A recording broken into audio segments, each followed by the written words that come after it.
morning, good morning, good morning, good morning. I'm not gonna hold y'all on these.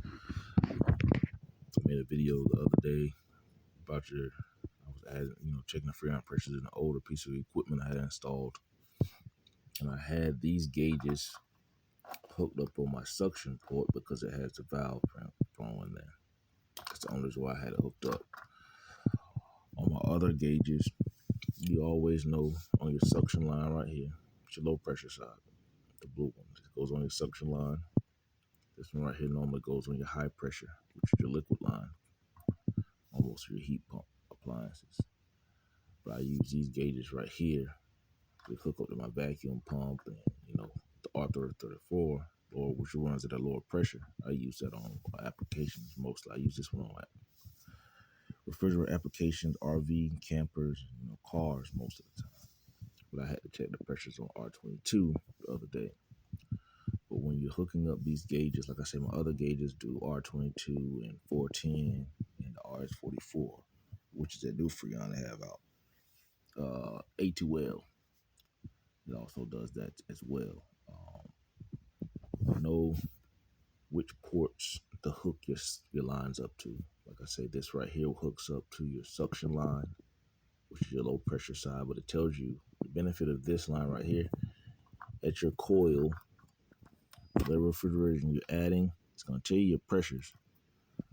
But on R22, right there, between 35 and 40 is where you want that's where you normally want. Between 35 and 40 is where you normally want your temperature to be at your indoor coil. That's the benefit of having these gauges right here, because it'll tell me my pressures, which runs on the outside, but it tells you the Fahrenheit right there. On R22, it tells me my indoor temperature coil, the temperature of my indoor coil, it tells me what the temperature is. So most of the time between 35 and 40, that's where you want it. It keeps it below freezing. It keeps it above freezing, because anything below 35 degrees, 30 degrees will be freezing. You need to add freon. But that's the benefit of these gauges right here. I still keep them around because I still have some R22 equipment. And I do R134 for your cars and most of your 4As, small appliances. But yeah, just wanted to show y'all.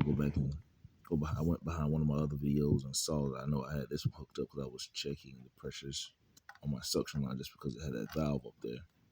But most of all my other gauges, I always hook this one up to your suction line.